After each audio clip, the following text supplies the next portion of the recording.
तप्त मानस शांत हों, जिनके गुणों के गान में वे वर्धमान महान दिन विचरे हमारे ध्यान में। समय सार परमागम की 49वीं गाथा चल रही है, जिसमें भगवान आत्मा का पॉजिटिव रूप से स्वरूप बताने की कोशिश की गई है। बस भाषा जो नेगेटिव थी उसे पॉजिटिव बना दिया गया है। लेकिन वास्तव में जो स्पर्श वाला जो पुद्गल है उससे भिन्न है आत्मा, बात यही कही गई है।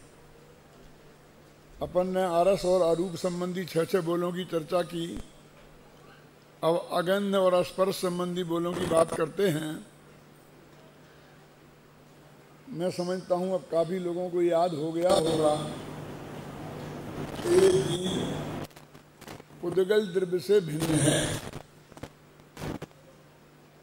इसलिए रस गुण रूप नहीं, रस रूप नहीं है, रस गुण रूप नहीं है, इसलिए ये अरस है।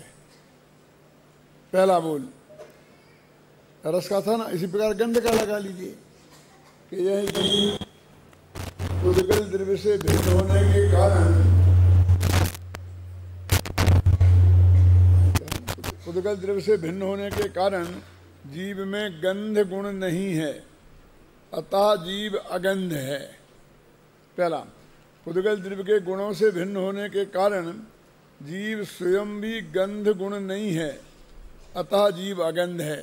ये दो तो द्रव्य और गुण, पुद्गल द्रव्य से भिन्न होने के कारण और पुद्गल द्रव्य के गुणों से भिन्न होने के कारण ये बात कही गई है। फिर आगे के 2 बोल, पुद्गल द्रव्य का स्वामी न होने से परमार्थ से ये गंध नहीं है, और चौथे बोल में स्वभाव दृष्टि से देखें तो ये क्षयोपशम ज्ञान रूप भी नहीं है, इसलिए भी ये अगंध है। अब 5वां बोल थोड़ा कठिन था ना, याद है? अकेली गंध कोई थोड़ी जानता है, ये तो सामान्य रूप से सबको जानता है, सबके अनुभव रूप से परिणमित होता है, इसलिए अकेले इसको गंध वाला कहना अच्छा नहीं, गंध को जानने वाला कहना अच्छा नहीं है, इसलिए ये अगंध है। और यद्यपि ये गंध को जानता है, गंध के जानने रूप से परिणमित होता है, लेकिन गंध रूप परिणमित नहीं होता, इसलिए अगंध है। 6 बोलों के माध्यम से उन्हें अगंध का स्वरूप बताया। ये देखो, ये जो अपन ज्ञानानंद स्वामी बोलते हैं ना, इसमें भी शुरू के 2 छंदों में जीवा जीवाधिकार बता दिया गया है पूरा। तीसरे छंद में कर्ता कर्म अधिकार को बता दिया गया है पूरा, और उसके बाद वह भगवान आत्मा कैसे प्राप्त होता है, कथम अवाप्यत इति चेत, उसको अंतिम छंद में बता दिया गया है। उसमें सबसे पहले बात गंध की ही ली है कि मैं हूं अपने में स्वयं पूर्ण, पर की मुझ में कुछ गंध नहीं। एक गंध जो शब्द है यहाँ द्व्यर्थक है।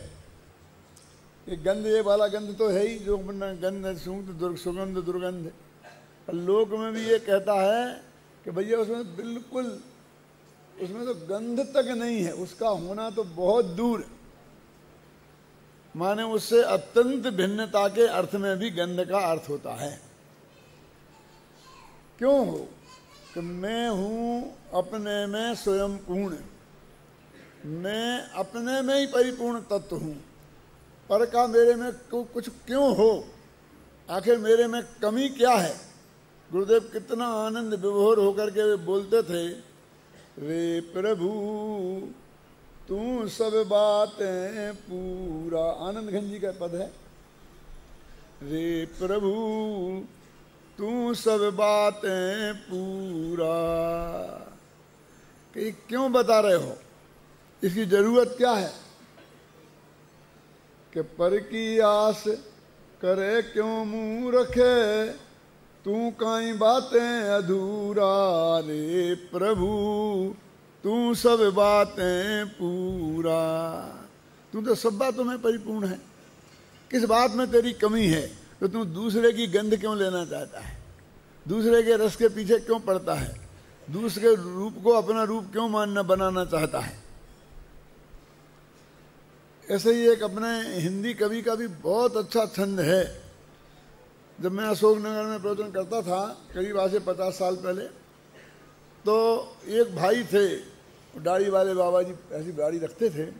एक उनका भजन बहुत प्रिय था, वो हमेशा गाते थे, और वो कि तू क्यों बाहर जाता है, घरई में सब फुलवार, ऐसा छंद था। तेरा सारा बगीचा तेरे घट के अंदर है, आत्मा के अंदर विद्यमान है, तो तू बगीचे में क्यों घूमने जाता है? इस जगत के बगीचे में काय का घूमने जाता है? और फिर उसमें तेरा ज्ञान गुण की केवड़ा है, और फलाने का गुलाब है, और फलाने की चमेली है, और वो सब सारा जो बगीचे में होती है ना बढ़िया बढ़िया सुगंधित चीज़ें, वो सारी गिनाई थी उत्तम जी ने। और वो बहुत रस लेकर के गाते थे। एक ही भजन था उनका जो निरंतर वो महीना में एक आध दफे सुनाई देते थे कि तू क्यों दूसरे जगह बगीचे में जाता है, तेरे घरई में सब फुलवार। और सब फुलवार के जितने भी भेद होते थे उस छंद में वो आते थे। यानी पर से इसको हटाने के लिए बात शब्द कही है। तो जो मैंने 3 बातें अभी की ना, कौन से? अरस, अरूप और अगंध। तो देखो, मैं हूँ अपने में स्वयं पूर्ण, पर की कुछ मुझ में कुछ गंध नहीं। मैं अरस अरूपी अस परसी, पर से कुछ भी संबंध, इसके लिए पर से कोई संबंध नहीं है, इसके लिए ये सारी मेहनत है। जब मैं सन 67 में यहाँ आया था, और गोदगा जी रोजाना प्रवचन सुनने आते थे, और मैं वहाँ बैठता था, यहाँ सब बैठते थे, तो मेरे से कहते थे कि पंडित जी एक गीत बनाओ, जैसे मैं हूँ आत्म राम, ऐसा उनका शब्द था।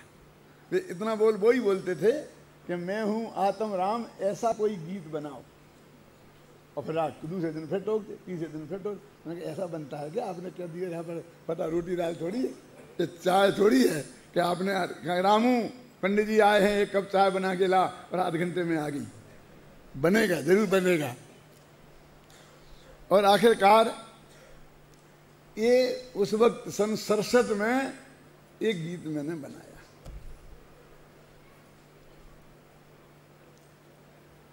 सरसठ को कितने साल हो गए? 42 हैं? हाँ, 42 साल। देखो इसमें आ गया ना पूरा ही 49वीं गाथा नहीं, 49 गाथा तक की बात आ गई। कौन सी?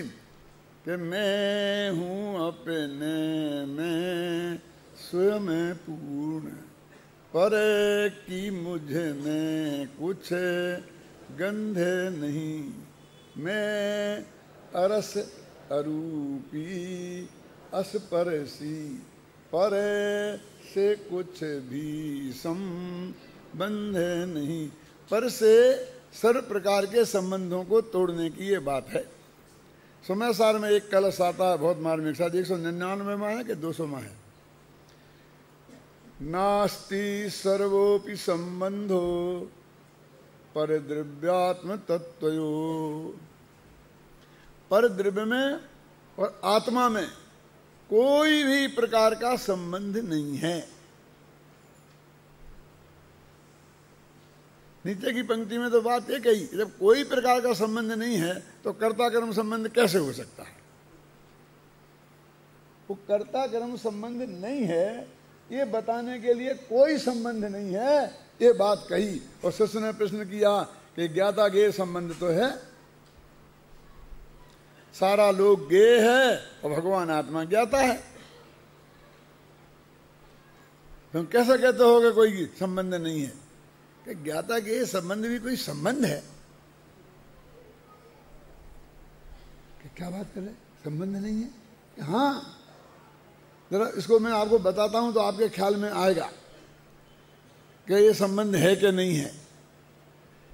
एक आदमी ने मुझे बाजार में जाता हुआ मिला तो मैंने उसे बहुत प्रेम से नमस्कार किया और उसने भी मेरे को बहुत प्रेम से नमस्कार किया। तो आलोक जी मेरे साथ थे, बोले पंडित जी ये कौन है? मैंने कहा मैं नहीं जानता हूं। तो पंडित हो के झूठ बोलते हो, शर्म नहीं आती है? कि क्यों? आपने जितना गहरा नमस्कार किया है और उसने भी, उससे ये नहीं माना जा सकता कि आप उसे नहीं जानते हैं। मुझे नहीं बताना चाहते हैं तो मत बताओ, साफ इनकार कर दो। लेकिन आप, ये कौन है, आपका इससे क्या संबंध है, मुझे ये बताओ। अब एक प्रश्न आगे बढ़ गए। क्यों? अकेला इतना ही नहीं पूछेंगे जी कि ये कौन है, साथ में ये भी पूछेंगे तुम्हारा इससे क्या संबंध है, क्योंकि बिना संबंध के इतनी गहरी नमस्कार नहीं हो सकती। क्यों? तो मैंने कहा बताऊं, विश्वास करोगे? कि फिर भी अविश्वास करोगे? कि बताओ तो। कि जब मैं यहाँ आया कानपुर से, तो जिस सीट पे मैं बैठा था उसकी सामने वाली सीट पे ये बैठे थे और लगातार 10 घंटे ये मेरे ज्ञान के गेय बनते रहे और मैं इनके ज्ञान का गेय बनता रहा। ये मेरा संबंध है। बोलो क्या कहना? क्यों? मानते हो कि ये संबंध है कोई? तो ज्ञाता के ये संबंध है ना, तो लोक में तो इसको संबंध आपको मानने को तैयार नहीं है। मेरे पिताजी सुनाया करते थे कि 2 आदमी रास्ते में जा रहे थे, बहुत जोर की प्यास लगी, तो एक गांव के बगल से निकल रहे थे। तो पहले ज़माने में या तो कुआं पे जाके कि पानी पीना पड़ता था पनिहारों से लेकर के, और या किसी गांव में जाकर के कोई पहचान वाला हो तो उसके यहाँ पानी पी लेते थे। सिर्फ पानी पीना था और कुछ नहीं।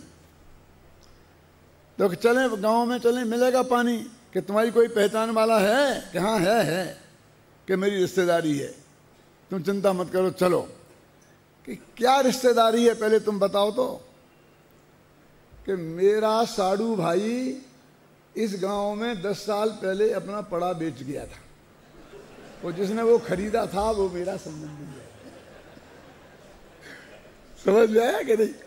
मैं नहीं, मेरा साड़ू भाई 10 साल पहले अब इस गांव में अपना पाड़ा समझते हैं, भैंस का बच्चा बेच गया था। वो है ना अपना संबंधी। तो जैसे वो संबंधी नहीं है, फिर भी जब कोई नहीं हो और प्यास लगी हो, क्यों, तो उसे भी संबंधी बताना पड़ता है कि नहीं? कि भैया तुम्हारे मेरा साड़ू बेच गया था ना पड़ा, कि हाँ, तो 1 गिलास पानी मिला।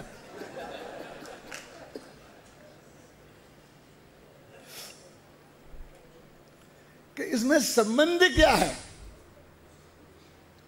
कहने का मतलब यह है कि जिसको हम लोक में संबंध कहते हैं, क्या कोई मिनिस्टर बन जाए तो कितने संबंधी निकल आते हैं?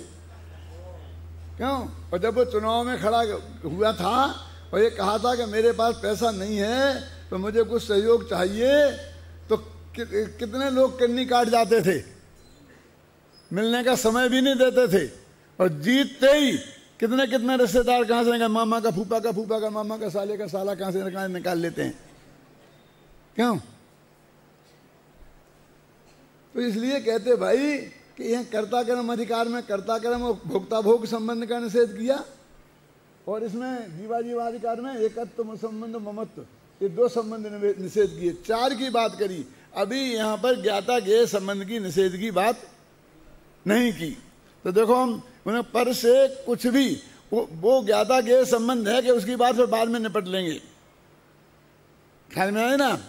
अभी तो ये कह रहे हैं कि कुछ भी संबंध नहीं, कि फिर तुम्हें निकल जाएगा तो कि चिंता नहीं, का हम स्यादवादी है ना, हम कुछ भी नहीं, कितनी भी कहो तो अभी उसमें कथनचित तो लगी हुई है। नहीं तो लगा ही हुआ है कि निश्चय से कोई संबंध नहीं। अरे पर से ज्ञाता ये नहीं, कर्ता कर्म भी निकल आएगा उत्तम चंद जी। क्यों? जीवो करो दिघड़म पटम व्यवहारण भणियम, मूल गाथा है कुंद कुंद की, वो तुम्हारे कर्ता ही कर्म अधिकार में। इनका कैसे हो गया, मेरा क्यों नहीं है कर्ता कर्म अधिकार? इसलिए कि अभी ये उस पर प्रवचन कर रहे हैं, और मेरा जीवाधिकार है क्योंकि मैं अभी जीवाधिकार पर प्रवचन कर रहा हूं। ऐसा बंटवारा घबराना नहीं। क्यों? समझे ना? उसमें आया मूल में जीवा घटम करोति पटम करोति और अन्य द्रव्यम, ऐसा मूल गाथा में है क्या? नहीं है? ऐसा गाथा मूल में है तो वो संबंध भी निकल आएगा, समय सार में निकल आएगा। ऐसा चिंता मत करो। ऐसा नहीं कि प्रवचन सारी में कहेंगे कि रागादि का कर्ता आत्मा है, समय सार में भी आएगी मूल गाथा जिसमें रागादि का कर्ता। तो क्या मैंने बोला ना, घड़े का कर्ता भी बता देंगे तुम्हें, चिंता नहीं है उसकी। लेकिन वो बता देने से क्या होता है, जो वस्तु का स्वरूप है, जब मूल स्वरूप जिसके आश्रय से संबंध से ज्ञान साध की प्राप्ति होती है, जब उसकी बात आएगी तब सबकी छुट्टी हो जाएगी। हाँ तो क्या अपन पढ़ रहे थे?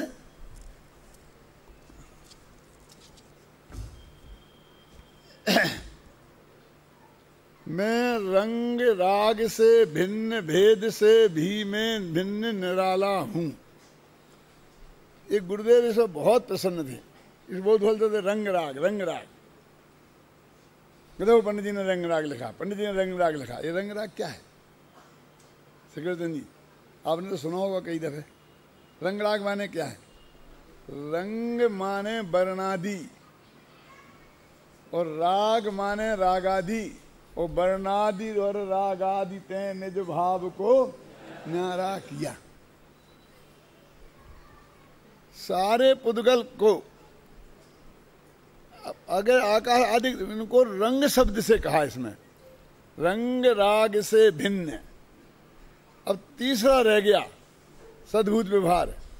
रंग का कहने से असद्भूत निकल गया, राग का कहने से उपचय सद्भूत निकल गया, और अब रह गया कौन सा? भेद से भी मैं भिन्न निराला हूं। ये भेद से भी वो अनुपचय सद्भूत व्यवहार भी, उससे भी मैं निराला तत्व हूं। क्या कह रहे? आत्मा में ज्ञान है, दर्शन है, चारित्र है। क्या कि ये भेद है कहते। अब नीचे की गाथा में, नीचे की पंक्ति में लिखा न वीणाणम न दंसनम न चरित्रम जानगो शुद्धो। ये आत्मा तो ज्ञायक शुद्ध है, न ज्ञान रूप है, न दर्शन रूप है, न चारित्र रूप है। क्या कह रहे तुम? आत्मा में ज्ञान दर्शन चारित्र नहीं है।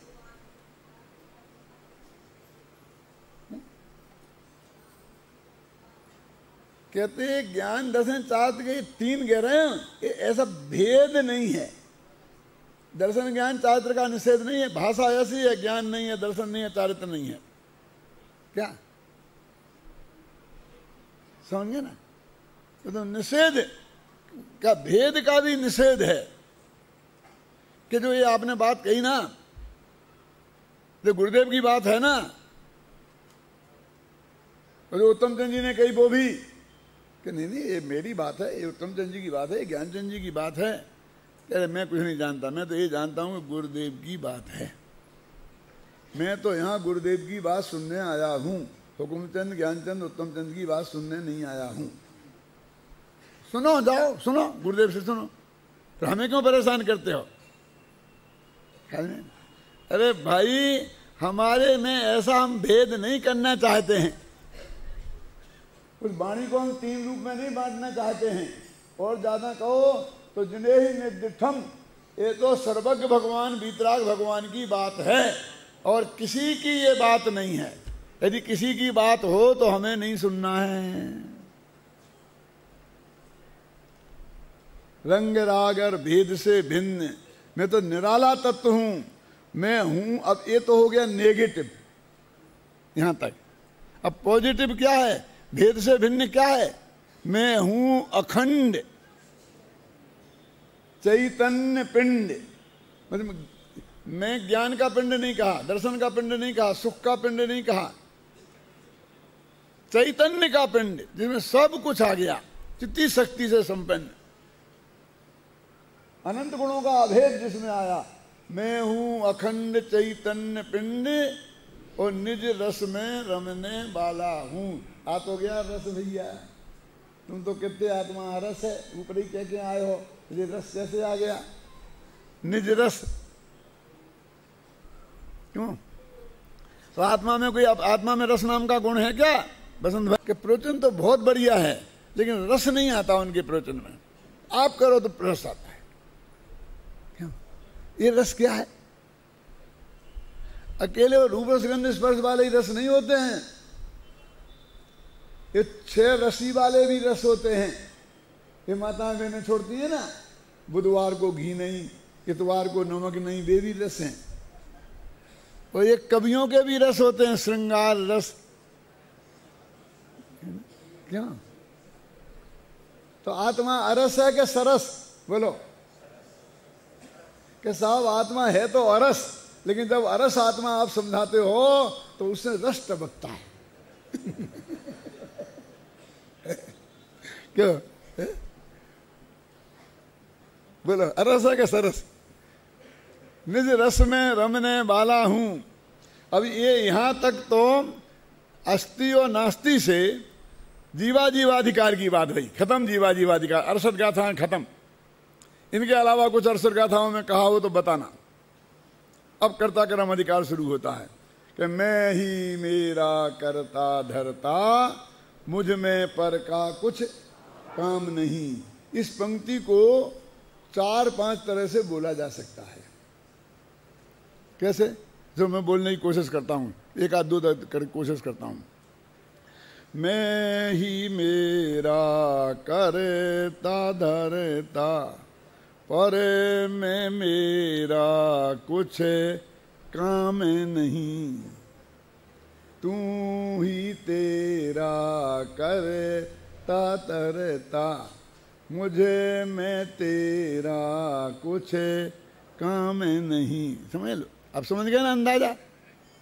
मैंने 2 द्रव्यों के बीच में कोई किसी का करता धरता नहीं है, ये बताना चाहते हैं। और एक द्रव्य का काम दूसरे द्रव्य में नहीं है। अब लगाओ तुम कितनी जगह 5 का ताज नहीं बना दो। आज कहते हैं ना, इतनी गाथाएं बना लेना है? लेकिन यहां क्यों यही बोला? क्योंकि तुझे निश्चिंत करना है, तेरे माथे से कार्य का भार हटाना है कि मैं ही मेरा करता धरता, मुझ में पर का कुछ काम नहीं। लोग कहे कि भाई तुम तो मैं करते हो और उत्तम जन तू करते हैं, ये क्या चक्कर है? तुम में बहुत मतभेद है। भारत दोनों जरूर हो। तुमने ऐसा नहीं किया तो तुम्हें ऐसा होगा, तुमने ऐसा नहीं किया तुम्हें ऐसा होगा। तुम कहते हमने ऐसा नहीं किया तो हमें ऐसा होगा। अरे दोनों का एक ही अर्थ है, भाषा में फर्क क्या होता है? दौलत राम ने कहा ना, दोले समझ सुने चित सयाने। तो क्या किसको कह रहे? एक पंक्ति आती है कि तू आते हैं दर्जी भाई, कहाँ आती है वो? दौलत राम जी के में आती है कि हे आत्मा तू ऐसा कर, ऐसी आती है कि नहीं? तो मैं कहता हूं यार तू है, जब वे कह रहे हे आत्मा, अपने आत्मा से कह रहे तू है कि मैं है? क्यों? बोलो, तू है कि मैं है? उस तू का अर्थ मैं होता है। ये उत्तम चंद जी ने बोला था, वही बोलता हूं। चेतन तुम तो चतुर हो, ये तुम हो कि मैं? इसका तुम का अर्थ क्या है? बोलो, मैं है ना?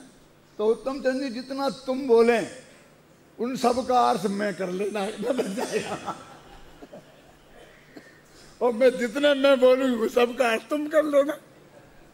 बात तो सबकी है। क्यों? मैं ही मेरा करता धरता, पर मैं मेरा कुछ काम नहीं। तू ही तेरा करता धरता, तुझे मैं मेरा कुछ काम नहीं। ये सब अपने करता धरता, इनमें इनका कुछ काम नहीं, ये हैं अपनी करता धरता, इनमें इनका कुछ काम नहीं, हमें सब अपने अपने करता धरता, कोई का किसी में कुछ है। इतना अर्थ है। बात तो एक ही है। दौलत राम जी की स्तुति है ना, जब वो मैं पढ़ाता था जब प्रशिक्षण शिविर में, तो उसमें आता ना क्या, तुमको निज को पर का करता पिछान। तो कभी मैंने ऐसा किया, निज को पर को करता पिछान। अब क्या करना भैया इसको, निज को पर को, निज को पर का, पर को निज का। अच्छा दफे अर्थ करो ना, निज को पर का करता पिछान, ये भी गलती है ना, और पर को निज का करता पिछान, तो दोनों ही लगाए, तो निज को पर को करता पिछान, दो ही तरफ से लगा सकते हैं। भले ही उत्तम पुरुष में बात होती है तो वो अपनी बात ऐसी कह दिया कि मैं ही मेरा करता धरता। एक कवि की उत्तम पुरुष में बात होती है। उत्तम पुरुष जानते कि नहीं? ये व्याकरण में 3 पुरुष होते हैं संस्कृत में, उत्तम, मध्यम और जघन्य।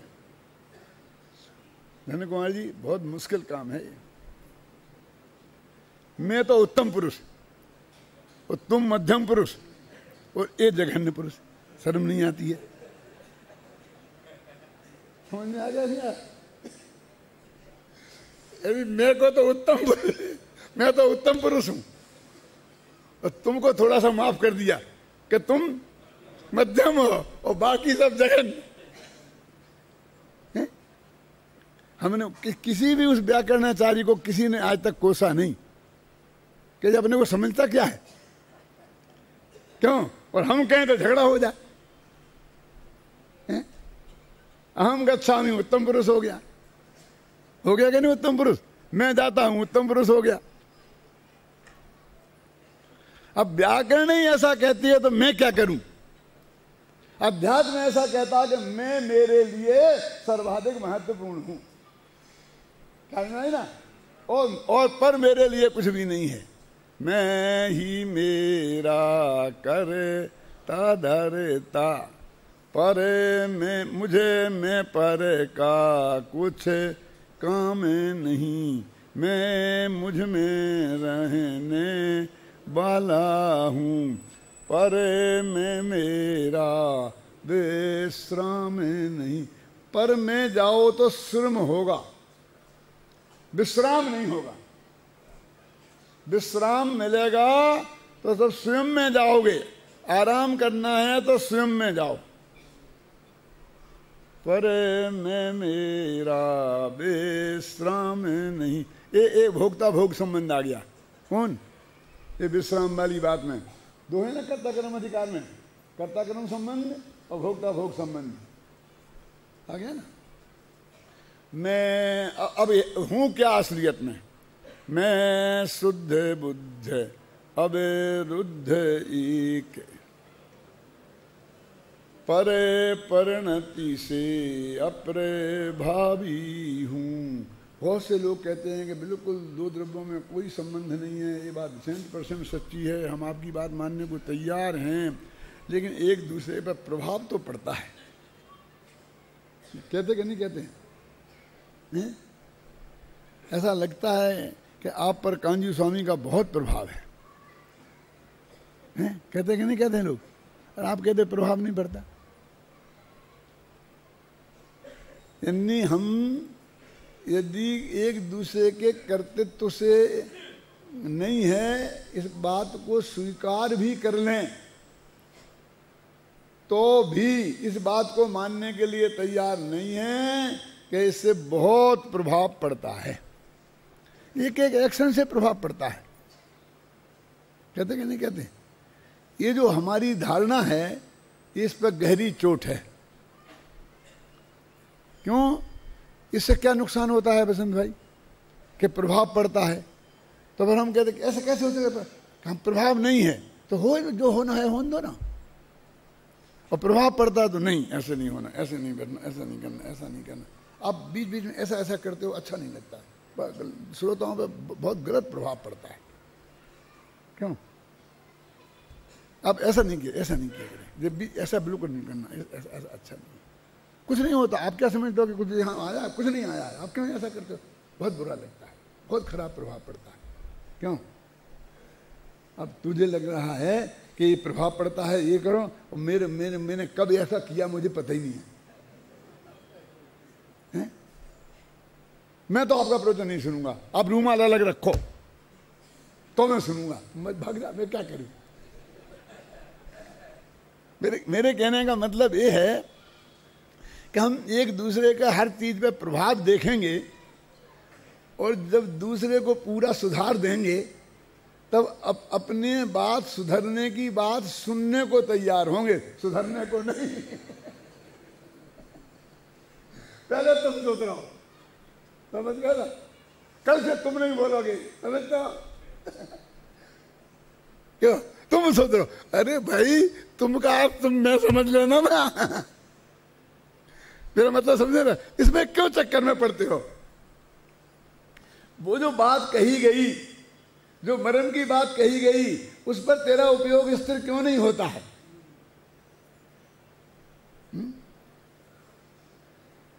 पर परिणति से अप्रे भावी हूं। आकाश में बादल आ जाएं तो हमारे लिए जुकाम हो जाता है, हो गया कल्याण तुम्हारा, है ना?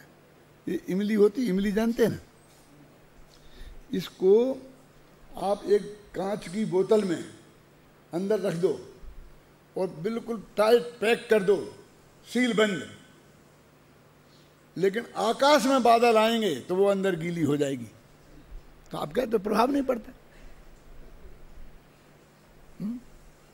और कमल के पत्ते पर नीचे ऊपर कितना ही पानी डाल के रखो,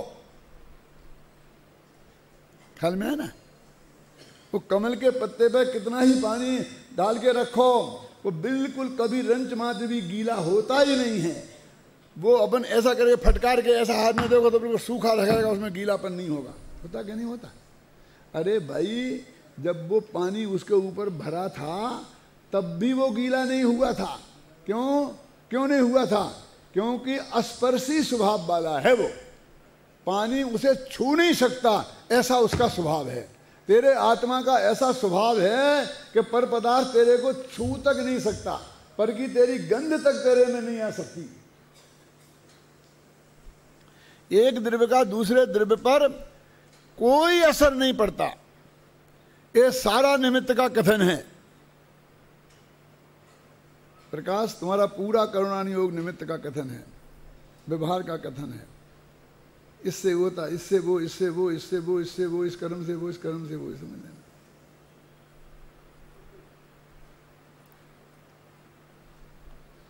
ऐसा समझ लेना पूरा। उसका तो बात ही यही है क्या है कि ये बताना कि किस कर्म की वजह से क्या हुआ, कौन सा किसका कैसा हुआ, किसका कैसा हुआ, कैसे कैसे भाव हुए, तो कैसे उसमें संक्रमण हो गया, कैसा विकर्षण हो गया, अपकर्षण हो गया, कुछ वो कहते हैं ये सारा निमित्त का कथन है। यहाँ तो कहते पर से कोई संबंध ही नहीं, समय सार तो शुरू यहां से होता है। बंद कहा ये यत्ते तेन विसंवादनी होई। एक तत्व में बंद की कथा से ही झगड़ा खड़ा हो गया। क्या ये यत्व में तुम बंद की बात कहां से लाए? बंद कथा ये यत्व मैंने एकत्व में बंद की कथा ही विसंवाद पैदा करती है। तुमने बंधने की बात कही, झगड़े की जड़ ये है। आत्मा बंधा ही नहीं है तो मुक्त होने की बात कहां से लाएगा? मोक्ष अधिकार में अधिकार तो है मोक्ष, और उसमें क्या लिखा है कि बंध की चर्चा करने से क्या क्या लिखा भैया? और बंध का विकल्प करने से बंध से नहीं छूटा जाता है, ऐसा लिखा है ना? ये उदाहरण दिया है। और जयसेनाचार्य की टीका में देखना, और उसमें ऐसा लिखा है कि ऐसा कहकर, देखो भैया लिखा है धर्म वो कौन सा है? विपाक विचय, विपाक विचय नामक धर्म ध्यान से अंधी है बुद्धि जिनकी। क्या उनको समझाया, क्या लिखा? धर्म ध्यान भी कह रहे उसे, विपाक विचय। उसने मूल शब्द पढ़ा है धर्म नाम का, कि ये जो ये बंध की कथा है, जो उन्होंने कहा ना कि काम भोग बंध कथा, तो काम कथा तो स्पर्शन और रसनाइंद्री की कथा ये लिया ना दर्शनाचार्य ने, और घ्राण चक्षु और कर्ण इंद्री की कथा वो कहा भोग की कथा। अब बंध की कथा क्या है? पूरा करुणानियोग बंध कथा में कहते हैं उसे। क्या सारा जगत काम भोग और बंध की कथा से परिचित है, लेकिन पर से एकत्व भक्त की बात नहीं है। पर से बंधा ही नहीं, बंधा ही नहीं है तो कैसे बंधा, कौन से बंधा, कौन से कर्म से, कौन से भावों से कौन से कर्म बनते हैं, ये सारा डिटेल वो कहते हैं निश्चय नए से समझना भैया, अध्यात्म से। वो नए लगा है अपने में, घबराना नहीं। देखो बार बार उसे याद करने से बात धीमी पड़ती है। आप समझे ना? तो क्या कहते हैं कि ये जब हम ये कह रहे हैं कि बंधा ही नहीं है, तो बंध्या के सुत के विवाह के वर्णन के समान बात हुई ना ये। क्यों? बांझ के बेटे की जब शादी में बारात जाएगी तो बैंड वाला कौन आएगा? अब इस पर झगड़ा हो रहा है? इस पर विवाद हो रहा है कि बांझ के बेटे की शादी में जब जाएंगे, ऐसा शास्त्र में आचार्य लिखते हैं, बंध्या सुत विवाह वर्णन बत। पहले ये तो सिद्ध करो कि बंध है, तब कैसे क्या कौन निमित्त है। वो भी होगा उपादान से, आत्मा ही बंध का करता होगा, अब निमित्त ही होगा, वो भी निमित्त है। ख्याल में आई ना आपकी में ना? तो ये निमित्ताधीन दृष्टि को हटाने के लिए कहते हैं वो।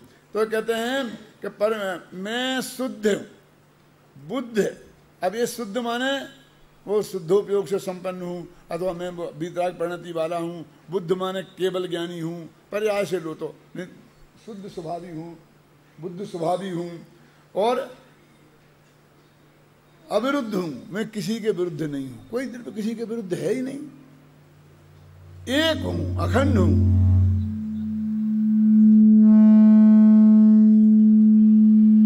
समर्थन कर रहा है, मेघों की गर्जना भी समर्थन कर रही है।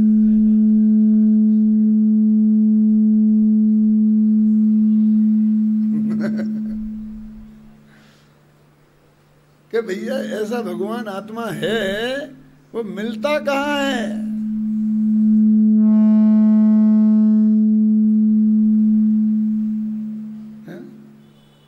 मिलता किस चीज से है?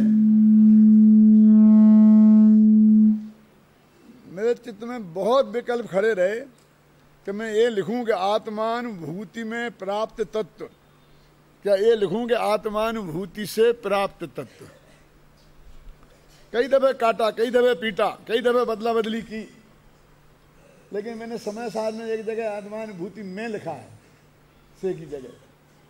क्यों? कि से में करण कारक है और में अधिकरण कारक है। हैं तो दोनों करण, एक करण एक अधिकरण। माने आत्मानुभूति आधार है उसको प्राप्त करने का। वो कहाँ मिलेगा? कि आत्मानुभूति में मिलेगा। ख्याल में है ना? और कैसे मिलेगा? आत्मानुभूति से मिलेगा। जिस भांति प्रज्ञा छेनी से पर से विभक्त किया इसे, उस भांति प्रज्ञा छेनी से ही अरे ग्रहण कर। कहने का मतलब ये है कि किसी को ग्रहण करने के लिए किसी दूसरे के पास भटकने की जरूरत नहीं है। तेरी वो प्रज्ञा है जो आत्मानुभूति में आएगी काम, उससे ही तेरा काम हो जाएगा। ऐसा मैं ज्ञानानंद स्वभावी तत्व हूँ। नहीं ना? यानी पर से क्रंच मात्र की आशा रखना, देखो उससे मिलेगा कि नहीं मिलेगा ये बाद की बात है। आशा रखने से अनंत गुलामी उसी दिन से शुरू हो जाती है। क्या?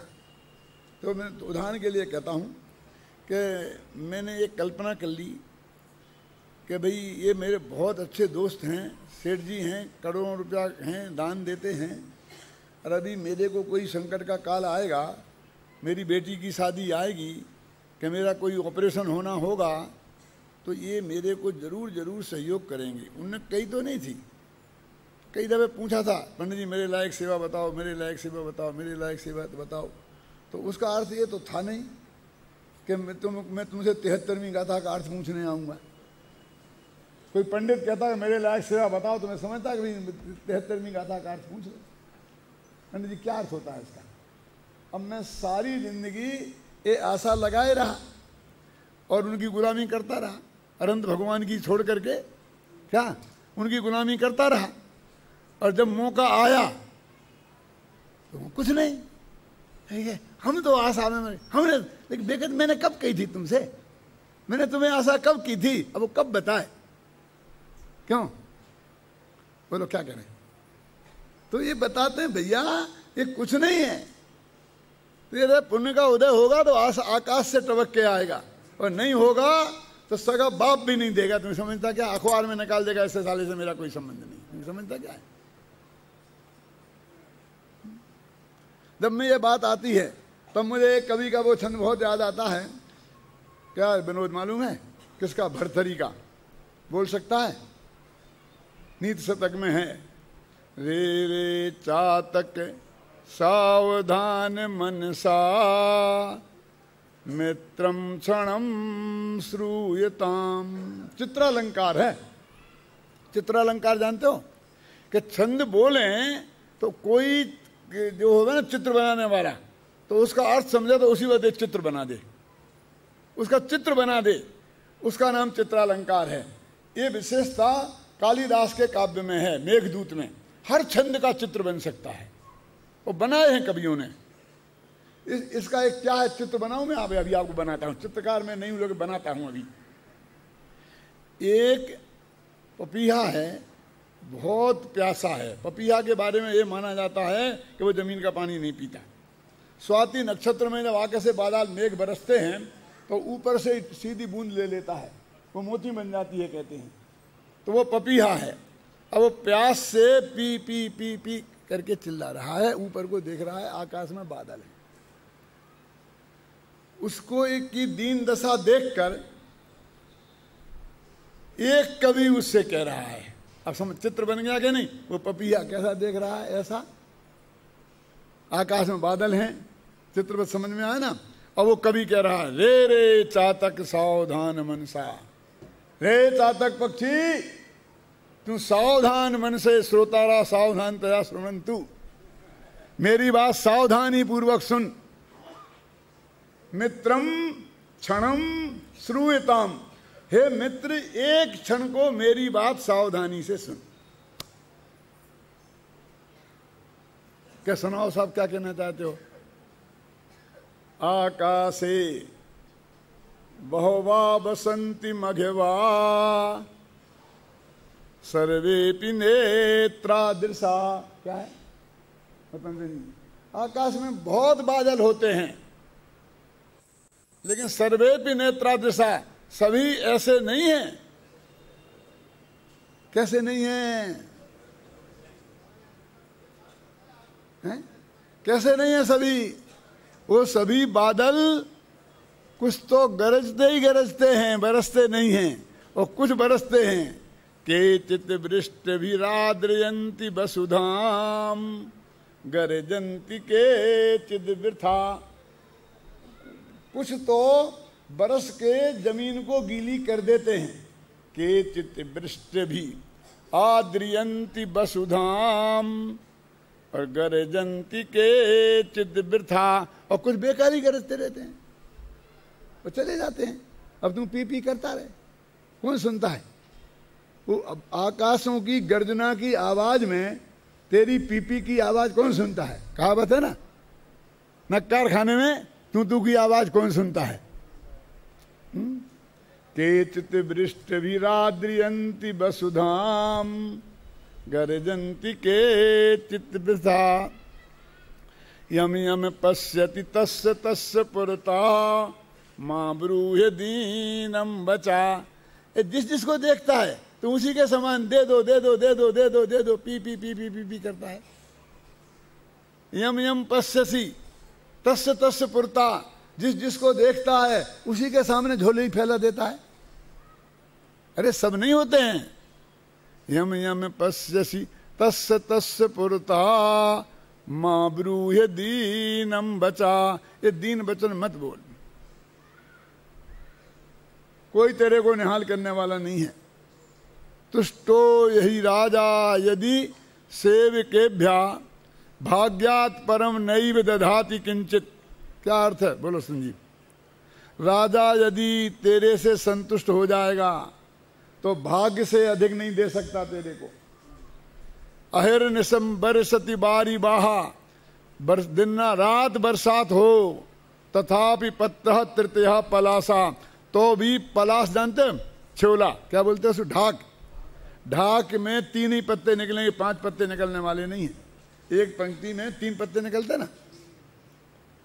खूब बरसात हो तो 5 निकल आएंगे, धोखे में मत रहना। तुष्टो ही राजा यदि सेवकेभ्या भाग्यात परम नैव दधाति किंचित अहिर्निशम बरसति बारी बाहा तथापि पत्रः तृतीयः पलासा। इसलिए वो कवि कह रहा है कि रे रे चातक सावधान मनसा मित्रम क्षणम श्रूयताम। क्या आकाशे बहवा बसंति मघवा सर्वेपि नेत्रादृशा केचित् वृष्ट विराद्रियन्ति वसुधाम गर्जन्ति केचिद् वृथा। यम यम पश्यसि तस्य तस्य पुरता माँ ब्रूहि दीनम बचा। क्यों दीन वचन बोलता है? अरे ये तो उस कवि भरत जी ने कही जो शुभचंद्राचार्य का भाई था लेकिन जैनी नहीं था। शुभचंद्राचार्य का सगा भाई था। कौन सा शुभचंद्राचार्य? ज्ञानानंद वाले। लेकिन शुभचंद्र क्या कहते हैं? जैन दर्शन क्या कहता है? वो तो ये कहता है कुछ बरसेंगे, कुछ देंगे और कुछ नहीं बरसेंगे। ये सबके सामने मत बोल। यहां तो कह रहा कोई नहीं बरसेगा, सब गरज गरज के ही जाने वाले हैं, क्योंकि एक द्रव्य में दूसरे द्रव्य के बीच में वज्र की दीवाल है। कोई तेरे को कुछ नहीं करेगा। क्यों? पर से कुछ भी संबंध नहीं, किसी भी प्रकार का संबंध नहीं है तेरे सुख दुख जीवन मरण से, तेरे बंध से, तेरे मोक्ष से पर का कोई संबंध नहीं है। सबका स्वतंत्र बिल्कुल स्वयं स्वयं में है। तो इस दीनता से क्या, इस भय से क्या, इस आशा से क्या, इस स्नेह से क्या, इस लोभ से क्या, ये तू ये पक्का निर्णय कर ले। ये कुंद कुंद का संदेश है।